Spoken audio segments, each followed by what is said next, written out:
अलवर में bird festival का भी ये आयोजन किया गया है।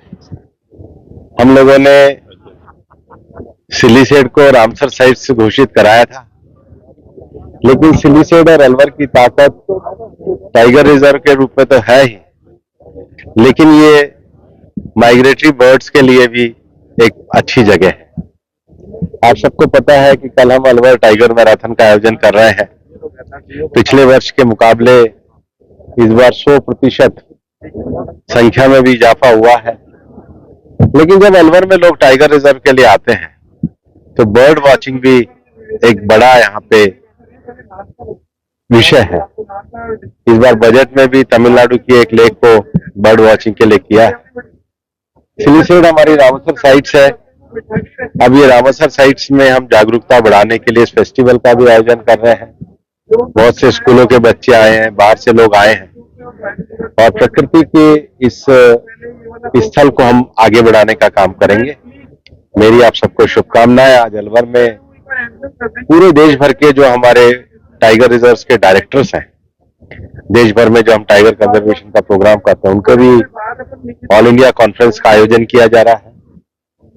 उसके साथ ही साथ आज हमारे वकीलों का भी कार्यक्रम है। हमारे कम्युनिटी के भी अब गेम्स हो रहे हैं। तो आज हमारे क्रिकेट के भी फाइनल है और कल टाइगर मैराथन का भी कार्यक्रम। सर, कितने प्रवासी पक्षी यहाँ पहुंचे हैं?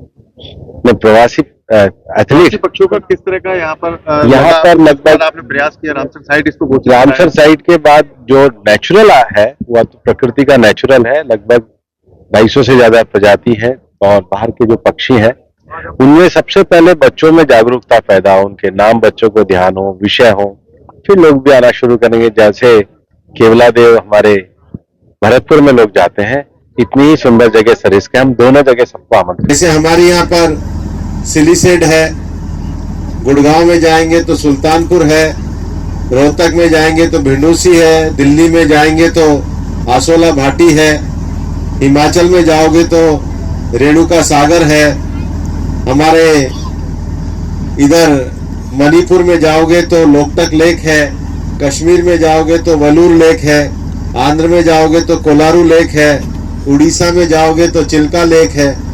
जितना बड़ा हमारे देश का पूरा व्याप है उतनी एक से बढ़कर एक हमारे यहाँ पर सुंदर लेक्स हैं। और इस बार के बजट में पहली बार हिंदुस्तान के बजट में इस बात को रिकॉग्नाइज किया गया है कि सरकार ने बर्ड वॉचिंग का विषय भी ये केंद्र के बजट के अंदर दिया है। ये प्रकृति का इतना बड़ा जो सुकून है उसका बड़ा उपहार हमको अलवर में मिला है। हम लोग सौभाग्यशाली हैं कि हम अलवर के अरावली के क्षेत्र में रहने वाले लोग हैं और मैं आपको ये विश्वास दिलाना चाहता हूं कि अरावली के संरक्षण और अरावली के विकास के लिए हम पूरी तरीके से प्रतिबद्ध हैं।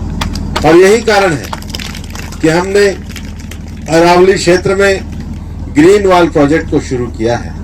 अरावली क्षेत्र के ही प्रकृति के संरक्षण के लिए हम लोग कल ये टाइगर मैराथन कार्यक्रम का भी आयोजन करने जा रहे हैं। मैं यहाँ आने वाले सभी लोगों को बधाई देना चाहूँगा, मैं बच्चों को बधाई देना चाहूँगा और मैं चाहूँगा कि जिस प्रकार से ये हम टाइगर मैराथन को एक इंटरनेशनल टाइगर मैराथन के रूप में लेकर के आए हैं, अगला फरवरी ऐसा हो जब हमारे सिलीसेड एरिया में दुनिया भर के लोग बर्ड वॉचिंग के लिए आए और अलवर को हम दुनिया के नक्शे पे प्रकृति और पर्यावरण के एक बड़े स्थान के रूप में लेकर के जाएं।